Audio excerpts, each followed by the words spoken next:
one, huh? Sounds good to So me. good afternoon. This is the regularly scheduled meeting of the Community Development Committee for the Met Council for July 6th, 2021. I'm the committee's chair, Robert Lilligren, and before calling the meeting to order, just to remind folks that we are acknowledging that COVID-19 is causing us to alter our procedures. The Metropolitan Council Chair has determined it's not practical or prudent to conduct an in-person meeting in response to the COVID-19 pandemic. So accordingly, we will hold this meeting by WebEx, and committee members will participate by phone or other electronic means. The meeting is being live streamed. The video is embedded on the Met Council website along with the agenda. And let's see, if there are no questions, I'll call this meeting to order by taking attendance by roll call to ensure we have a quorum for this meeting. So Michelle, please call the roll. Yes, Chair Lilligren. Atlas Ingebrigtsen. Here. Chambliss. Here. Cummings. Here. Lee. Here. Lilligren. Here. Lindstrom. Here. Musset. Bento. Here. Wolf. Here. Thank you. Thanks, Michelle. We have more than a quorum, so thanks everyone for joining us. The first item is on our agenda is our agenda, and so members and the public can see it posted at the Met Council website. And if there are no objections or changes to this agenda, then we can move on to other business. Any changes, objections? All right. Hearing none, the next item on our agenda is our minutes from the June 7th regular committee meeting, and I would entertain a motion to approve, please. Bento moves approval. Mr. Chair, I apologize. This is Lisa. It's the minutes are from our June 21st meeting. My apologies. Thank you. So my apologies for that. So the motion is to approve the June 21st committee meetings, Councilmember Bento. Is there a second? Second. Thank you, council members. Any discussions, additions, corrections? Hearing none, Michelle, please call the roll on the minutes. Yes, Chair Lilligren. Atlas Ingebrigtsen. Chambliss. Aye. Cummings. Aye. Lee. Aye. Lilligren. Aye. Lindstrom. Aye. Musset. Aye. Bento. Aye. Wolf. Aye. Thank you. Thanks, Michelle. That item is adopted. And next on our agenda is our consent agenda. There's two items on consent agenda that staff determined are routine and non-controversial for our consideration. The Shakopee Text and Density Comprehensive Plan Amendment and the Bridge Rental Assistance Program contract extension. And I would entertain a motion to approve, please.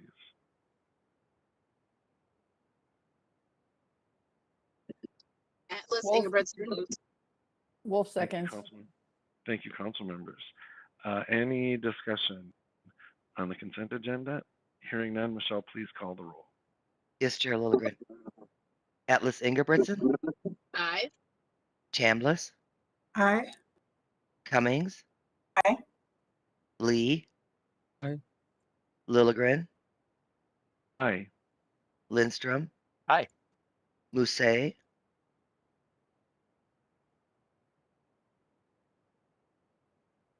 Bento.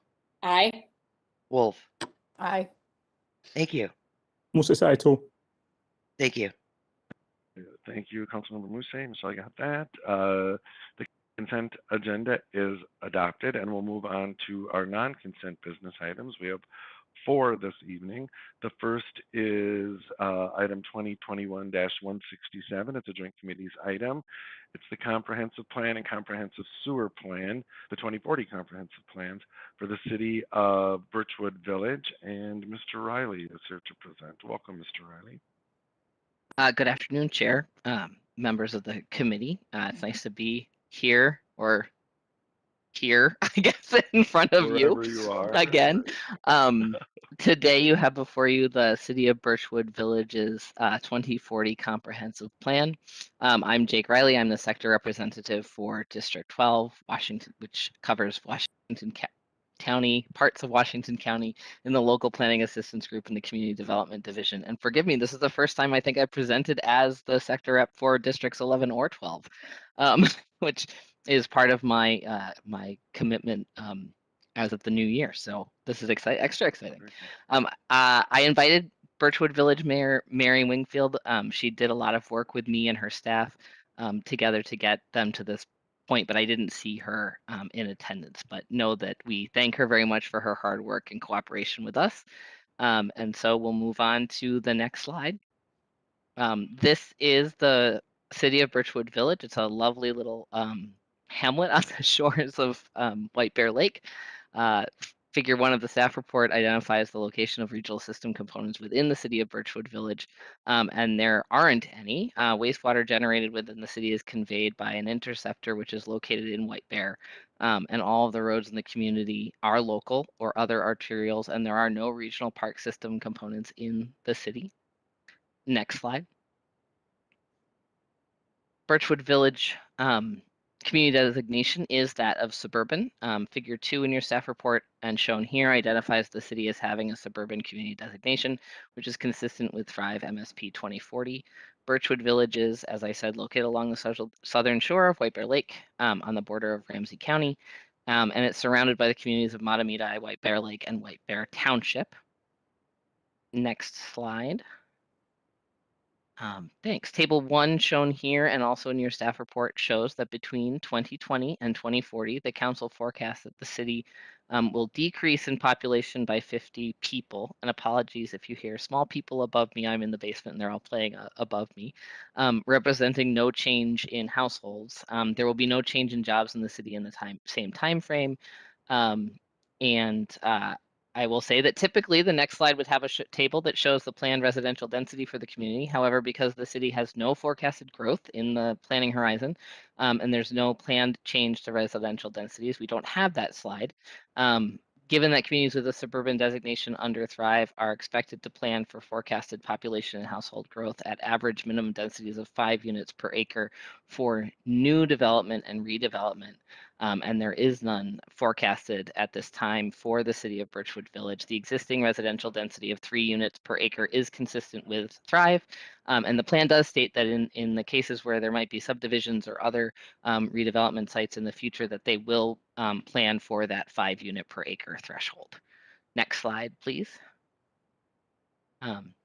As you might imagine, given the household and population information, the existing land use shown here is figure 3 in the staff report are almost completely residential. That's 88%. And the remainder of the land is used for right-of-way, institutional, and parks open spaces, including 4 city-owned and managed public parks and 1 natural area, along with several trails and 6 lake access easements. There are 6 acres of undeveloped land, mostly as right-of-way, representing just over 2.5% of the city's land use. So that's not part of the potential for redevelopment in the future, referencing the forecasted growth. Next slide. Shows the 2040 planned land use, which is figure 4 in your staff report, and there are no changes anticipated to land use designation in Birchwood Village by 2040. And I apologize for the resolution of the maps. They've been updated, but were originally created quite some time ago, since nothing much is changing in Birchwood Village. Next slide. The proposed findings before you today is that the plan conforms to Metropolitan Council system plans, is consistent with council policies, and is compatible with the plans of adjacent local governmental units and affected jurisdictions. This will be at the, next slide. This will be before the Environment Committee on Tuesday, July 13th. That's next Tuesday, and subsequently at the full council meeting on Wednesday, July 28th. And then next slide, the proposed action is that the Community Development Committee recommends that the City of Birchwood Village authorize we authorize the City of Birchwood Village to place its 2040 comprehensive plan into effect, advise the city to implement the advisory comments in the review record for transportation and wastewater. And with that, I'm happy to take any questions as indicated on the next slide, if there are any. Thank you. Thank you, Mr. Reilly. Yeah, thanks for your work on this and for your report. And please thank the mayor and others who helped out on this for their partnership. And any questions or comments on that report? Questions or comments? Hearing none, Mr. Reilly has proposed 2 actions to authorize the City of Birchwood Village to place its 2040 comprehensive plan to effect and to advise the city to implement advisory comments. Is there a motion to approve, please? Wolf moves approval. Thank you, Councilmember. Is there a second? Vento seconds. Thank you. Discussion on the motion? Any discussion? Hearing none, Michelle, please call the roll. Yes, Chair Lilligren. Atlas Ingebrigtsen, Aye. Chambliss, Aye. Cummings, Aye. Lee, Aye. Lilligren, Aye. Lindstrom, Aye. Musse, Aye. Vento, Aye. Wolf. Aye. Thank you. Thanks, Michelle. That item is adopted, and we'll move on to our next non-consent business item. It's 2021-168, another joint committees item. It's the 2040 comprehensive plan, comprehensive sewer plan for the city of Champlin. And Mr. Reilly, once again, is going to present. Mr. Reilly. Thank you, Chair Lilligren. In front of you today, you have the City of Champlin 2040 Comprehensive Plan, and I'm here to present this plan for you, which happens to be in District 2. And I'd like to let you know that Scott Schulte, the City of Champlin's Community Development Director, is listening today, and I'd like to thank him and the consultant team that he worked with for the work they put into the plan. So today is the review of that plan. We'll go to the next slide. And regional systems in the City of Champlin. This map reflects figure 1 of the staff report, and in the City of Champlin, there are 3 interceptors and 1 lift station. There's 1 principal arterial in Champlin, which is US 169. As he goes sort of north-south through the city and across the river. Speaking of the river, the regional parks, park reserves, and/or special recreation features in the city include Elm Creek Park Reserve and the West Mississippi River Regional Trail. Next slide. Champlin's community designation is also suburban, and the plan identifies it as such, which is consistent with Thrive MSP 2040, is located in the northeastern part of Hennepin County and is surrounded by the communities of Anoka, Coon Rapids, Brooklyn Park, Maple Grove, and Dayton, and it has the Mississippi River running along its sort of northeastern border. Next slide. Forecasted growth in Champlin is shown on table 1 here and also in your staff report, which forecasts that the city will grow by 800 people and 800 households with an increase of 400 jobs in the city in the same time frame. However, as you can see on the slide, the City of Champlin has requested a forecast adjustment in part based on more recent population estimates and development in the city regarding changes from septic systems to sewage systems, and the city proposes a forecast addition of 1,000 people between now and the 2040 planning horizon, representing 900 households. And the council will officially revise the city's forecast simultaneous with action on the plan. With this forecast revision, the 2021 to 2030 affordable housing need for the city calculates to 115 units. At less than 30% or less of area median income, 66 units at 31 to 50% of area median income, and 20 units at 51 to 80% of area median income for 201 total units. And that revision is also acknowledged in the plan. And the staff report shows that the land guided to support that affordable housing need number is figure 6, and they've adequately supported that. Next slide is the planned residential density. Also in your staff report as table 2, the overall density for guided residential land is expected to be between 5.4 and 9.4 units per acre, which is consistent with a suburban designation, which is expected to plan for population and household growth at an overall average minimum density of 5 units per acre for new development and redevelopment. Next slide. The existing land use is shown on figure 3 in the staff report, and here existing land uses in Champlin are predominantly residential at 61%, with most of the existing commercial and office and industrial areas totaling 5% being near the transportation corridor of 169. Approximately 24% of the city is comprised of institutional school uses and parks open spaces, including Elm Creek Regional Park Reserve and the Mississippi River, as noted earlier. Next slide, please. The 2040 future land use map for the city of Champlin is shown on figure 4 of the staff report, and here much of the anticipated land use changes are in and around existing commercial and industrial uses.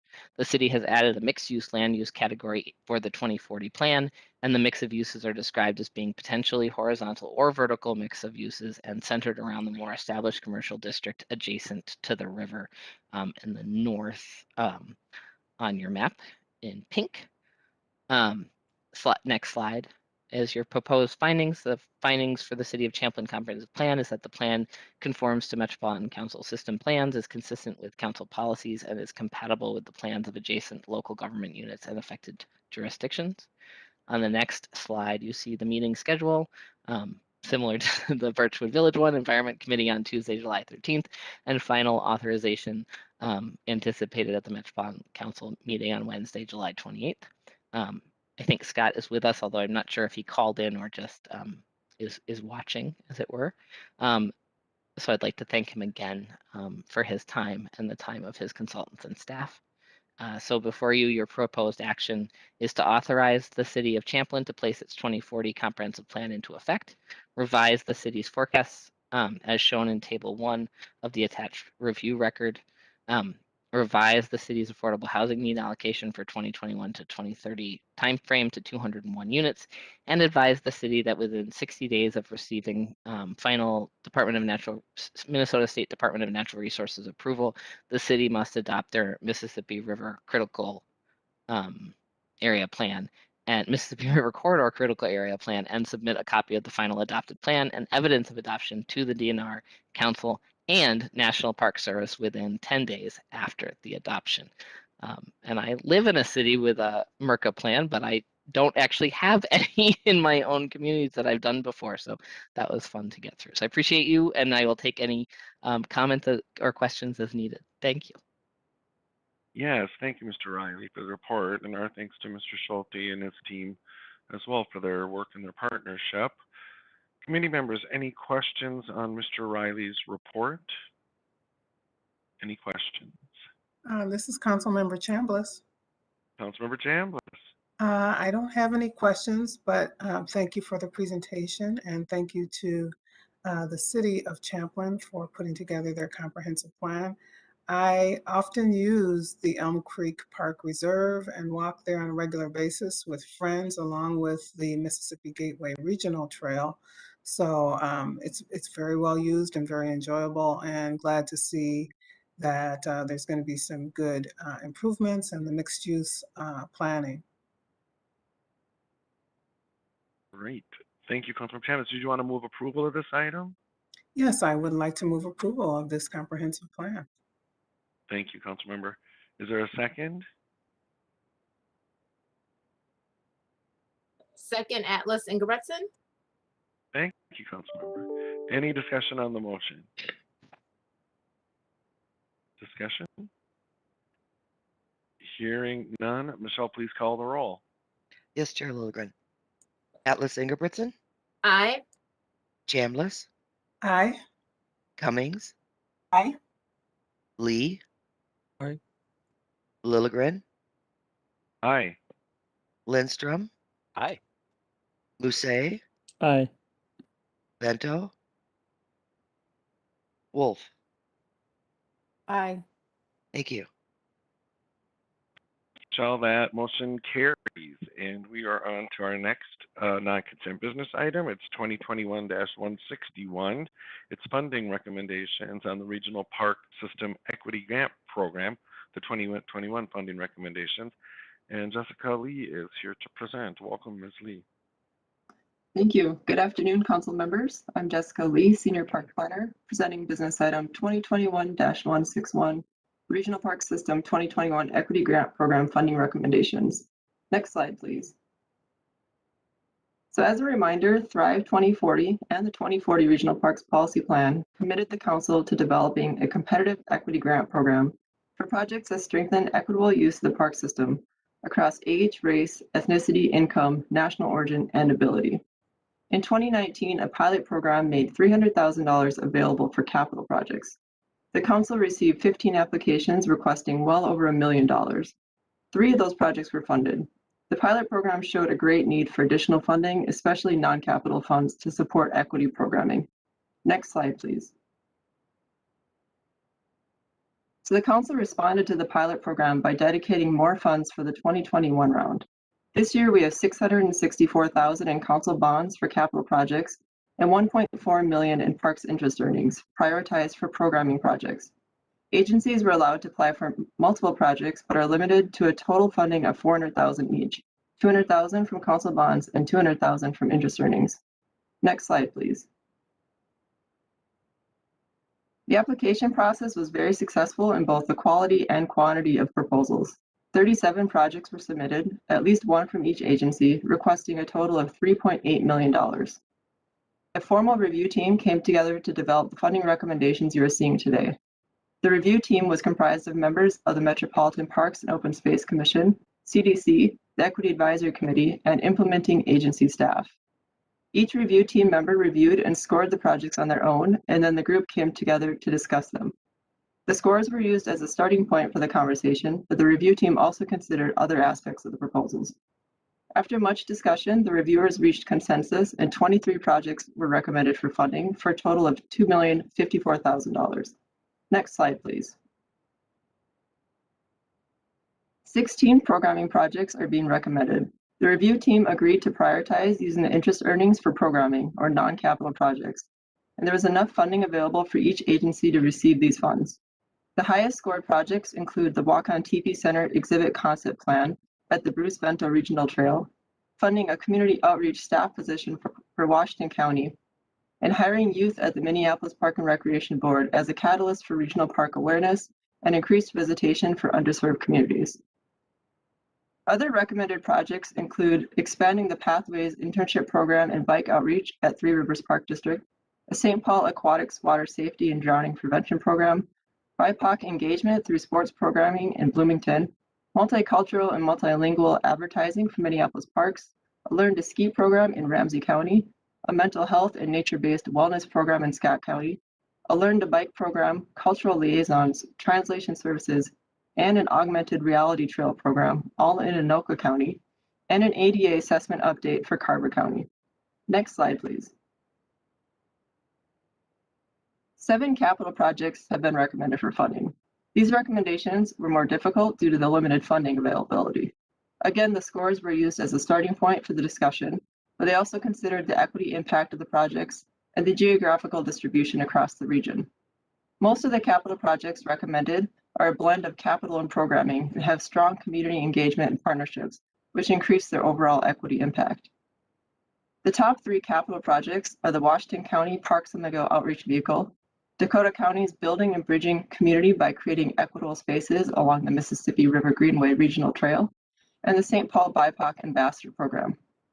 The other projects recommended are paddle sport equipment and rental station combined with Learn to Paddle programming, accessibility improvements for Washington County parks, creating welcoming ways to access the Eloise Butler Wildflower Garden and Bird Sanctuary at Theodore Wirth Regional Park, and equitable shore fishing access improvements in Scott County.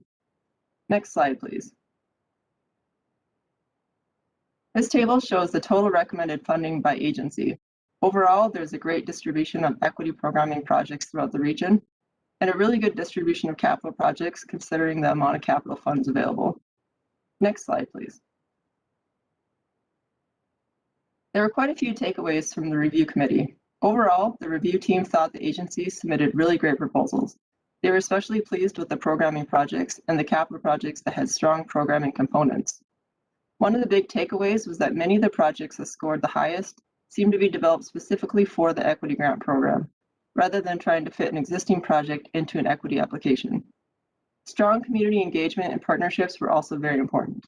For some projects, the review team would have liked to see more diverse representation of the community involved in the design of the projects. There are also some concerns around hiring BIPOC staff without a pathway towards permanent positions after the grant period is over. And finally, there was a desire to spread the funding beyond the urban core. Next slide, please. So with that, the recommended action is that the Metropolitan Council approves funding 23 projects totaling $2,054,000 for the Regional Park System 2021 Equity Grant Program, as shown in Table 1 of the report, and to authorize the Community Development Director to execute the grant agreements on behalf of the Council. I also just want to thank everyone who helped make this program a success, especially the review team members who helped develop these funding recommendations. So thank you, and with that, I'm happy to take questions. Thank you, Ms. Lee, and I want to add my thanks and the thanks from the committee for all the folks involved and for the MPOSC members as well for all the work they do. Committee members, questions, comments on Ms. Lee's report? Chair, I see a hand Councilmember up, but I Atlas, can't see the yeah, name. Councilmember Atlas Great. Ingebrigtsen has her hand up, Thank you. and then followed by Councilmember Councilmember Lee. Atlas. Thank you. Councilmember Atlas Ingebrigtsen. Thanks, Chair. And I have just a few things. One of the key staff that supports this work, Emmett Mullen, was not able to be at CDC today. And as liaison, I thought I would share a few pieces of information from this experience and thoughts from the commissioners from our MPOSC meeting where we voted on this just last week. So just wanted to share that this is really exciting work. It's nation leading program, and it is really built upon the work of the past commission and council members' work, and a continuation of that really exciting work, being one of the first, if not the first, equity grant really developed program in the nation. Many other agencies are starting to put grant programs like this together, but we're now in our third round of funding. And so that's really exciting, and really proud to be able to be a part of this work.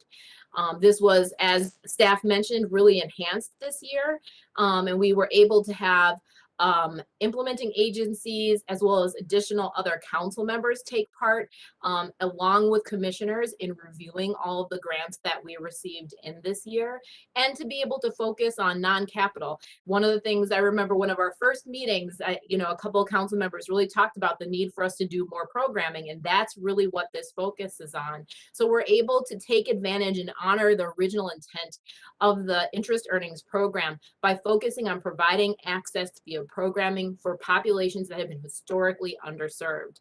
So we've saw a lot of growth in the types of applications and understanding from agencies from last year to this year, and there's still more support to do. A couple of things that the commissioners really liked was seeing applications that really looked at diversifying the employees within the agencies and providing really thought out programs from the beginning of the development through the end. One of our staff mentioned today, some of the concerns that came up with this. We don't think it's a good thing to have people employed where there isn't an idea or plan for a stabilization of those roles in the future. But there's a couple few things that the commission wanted us to think about going forward. And one of those things were, how can agencies, the council, and Metro Transit partner together to create opportunities to really connect these resources in the urban core and beyond the urban core with transit and access to these parks and trails. Also, the idea that we could really do better to help support agencies. Every time we do this, we learn more, as well as supporting the different entities that we're a part of, our commissioners that aren't on the review committee, and council members, by providing a short synopsis of each project so they can really understand what were the projects that we were seeing and a little bit more about those that we approved.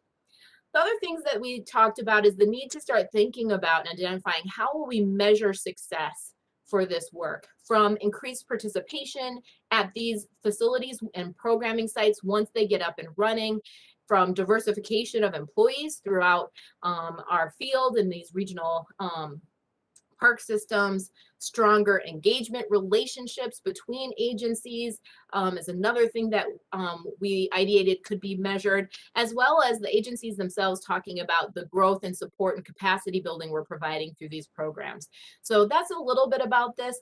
I've said a lot about how excited I am about this over the last several months, but wanted to provide that additional information as Emmett was out today. Thank you so much.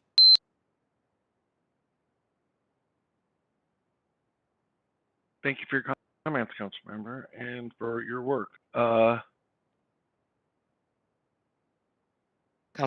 okay. Lee is next.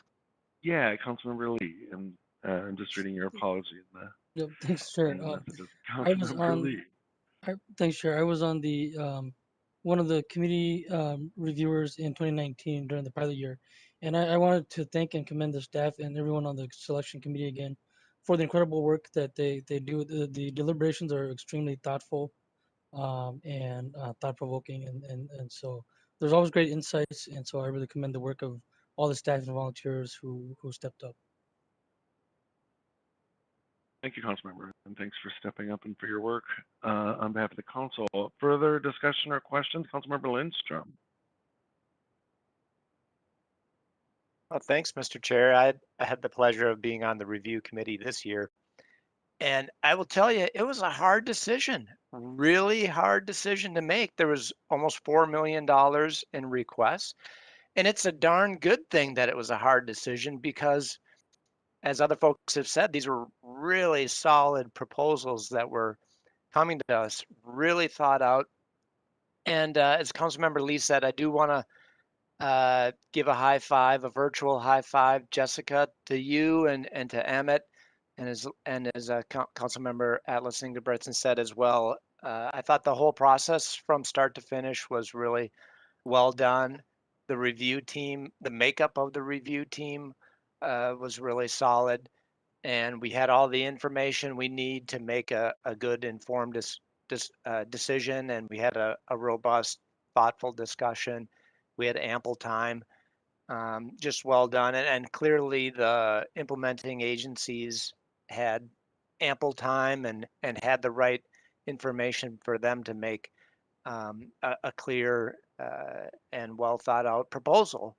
Since we had 33 of them, I think is the number, as I recall correctly.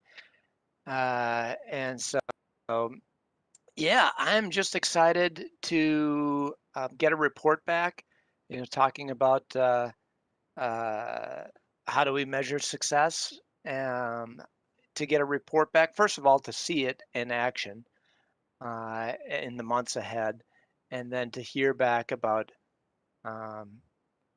which ones really hit it out of the park, which ones face challenges, etc. But Councilmember Atlas Ingebretson, I remember that conversation we had, one of our first meetings about programming.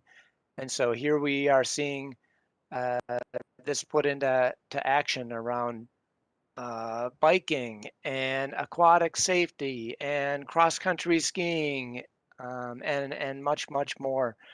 So yeah, this is a big step in the right direction, I feel, and I'm excited for the future, for future rounds. Thank you. Thank you, Councilmember.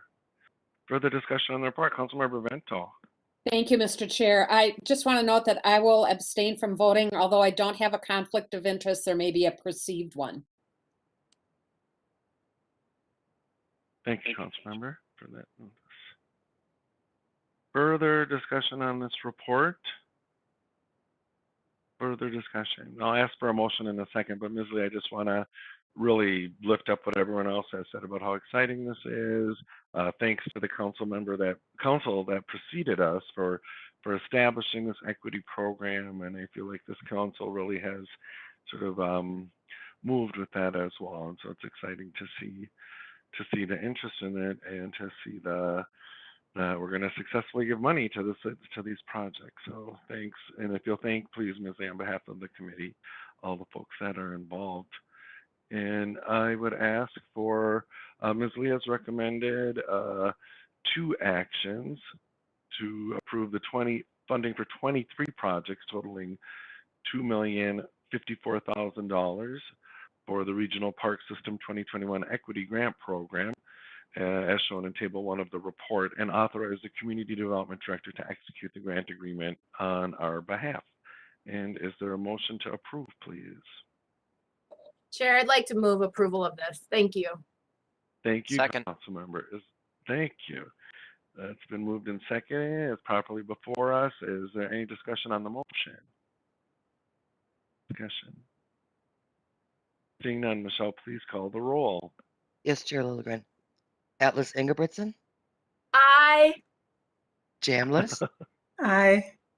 Cummings, Aye. Lee, Aye. Lilligren, Aye. Lindstrom, Aye. Musse, Vento, Abstain. excuse me, Wolf. Abdis, Aye. yes. Moses, yes. Okay, thank you, Councilmember Musse and Vento. Excuse me, Wolf. Aye. Okay, thank you. Thank you, Michelle. That item is adopted. And we will move on to our final business item for today. That is 2021-162. It's the annual Metropolitan Regional Parks Operation and Maintenance Allocation. And Abdiwahab Ali is here to present. Mr. Ali, welcome. Thank you, Chair. Chair, it's good to see you again. It's been a full year. July. My name is Abdiwahab Ali, and today I'll be presenting the annual Metropolitan Regional Parks Operations and Maintenance Allocation business item. Next slide, please. O&M is in State Statute 473.351. It's one of the parks funding programs that's very helpful to the regional park systems. It's required in the statute by July 15th of each year that the Metropolitan Parks and Open Space Commission reports to the council the funding requests from the implementing agencies based on the actual expenditures made in the previous year. The state legislature funds a portion of the expenses necessary to run the regional park system because the system draws a significant percentage of its visits from outside the metro area in the state of Minnesota, which is a good thing. And the law requires the council to review the operating expenses of each agency for eligibility on an annual basis. Next slide, please. The O&M, or operations and maintenance, is underpinned by a formula that's in state statute, which provides the following distribution for O&M. 40% based on previous year's O&M expenses, 40% based on proportionate share of total system visits, and 20% based on previous year's proportionate share of total acreage. Next slide, please. State fiscal year 2022 O&M distribution. Last year, O&M, or operations and maintenance, or expenditures for the regional park systems totaled about $112 million. As you can see in the table here, we have the funding distribution as well in the column to the right, and then also the state fiscal year 2022 O&M distribution amounts for each implementing agency. Next slide, please.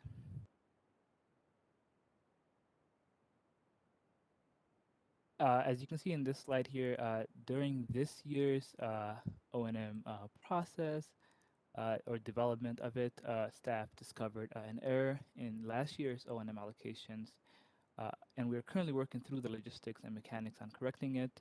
It was a data entry error in which trail acreages weren't included, and you can see here the impacts for each implementing agency.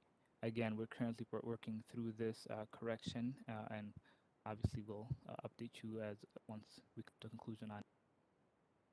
Next slide, please.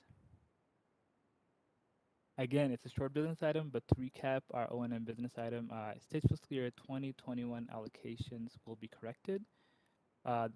The state fiscal year 2022 operation is 2.54 million in the general fund breakdown and 7.45 million in the lottery in lieu. This amount is an increase of $850,000 in the lottery in lieu portion each fiscal year compared to the last biennium, which is a positive. We're seeing more money flow into this park program. Next slide, please.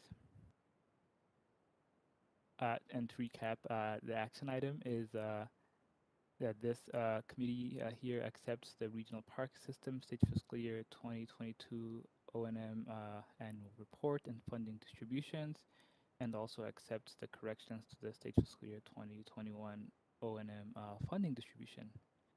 Thank you. Any questions? Yeah, thank you, Mr. Ali. Questions on that report? Any questions?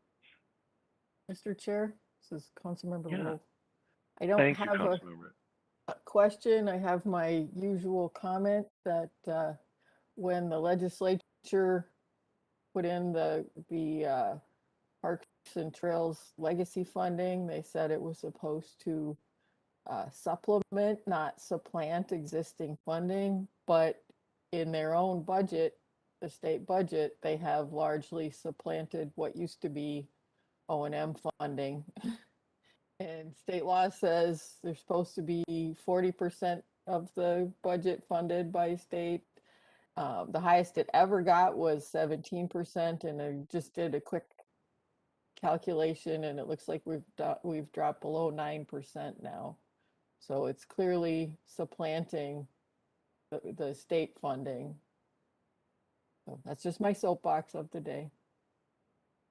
Thank you, Councilmember, for always bringing that up, for your consistency there, and we do see how that that dynamic reverberates through all of our implementing agencies as well, and impacts our spending decisions. Thank you, Councilmember Atlas-Imgerson, for that thumbs up. She agrees.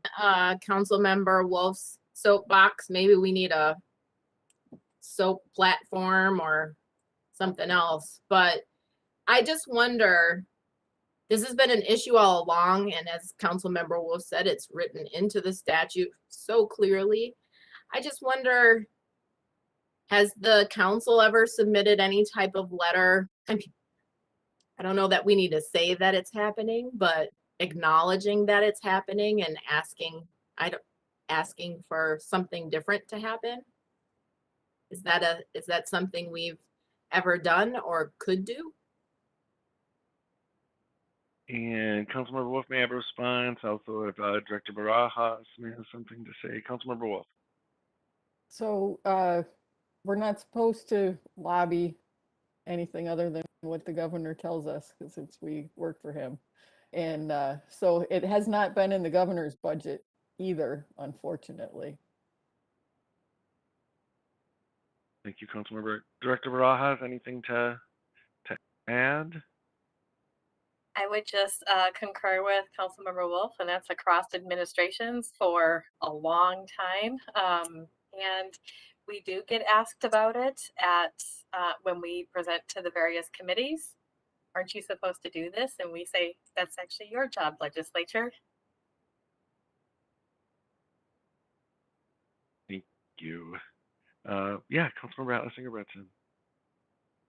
Maybe it's just letting people know that this is what's happening, not necessarily lobbying one way or the other, but just acknowledging. If you're curious, here's the current percentage. Maybe that would be appropriate or okay. Thank you, Councilmember.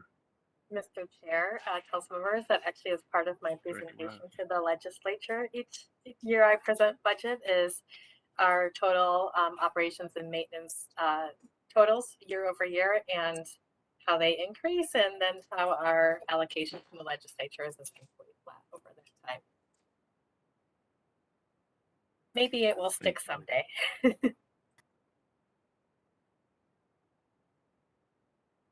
Thank you.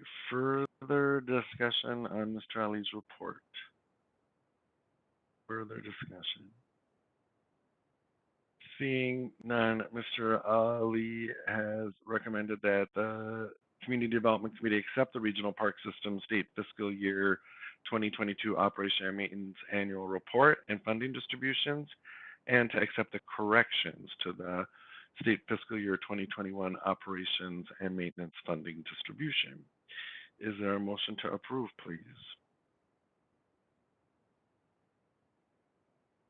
Vento moves approval. Thank you. Is there a second? Wolf seconds. Thank you, Councilmember, for that. Any discussion on the motion? Discussion. Hearing none, Michelle, please call the roll on the motion. Yes, Chair Lilligren. Atlas Ingebrigtsen, Aye. Chambliss, Aye. Cummings, Aye. Lee, Aye. Lilligren, Aye. Lindstrom, Aye. Musse, Aye. Vento, Aye. Wolf. Aye. Thank you. Thank you, Michelle. That item is adopted, and congratulations, committee members. We've moved through quite a bit of business in a very short time, including investing some $11–12 million in our regional park. So well done. Any other items of committee members? Director Barajas, anything? Nothing additional, Hearing- thank you. Thank you. And seeing no further business before this committee, we're adjourned. Thanks, everyone. Thank you. Thanks, Have a good everyone. week.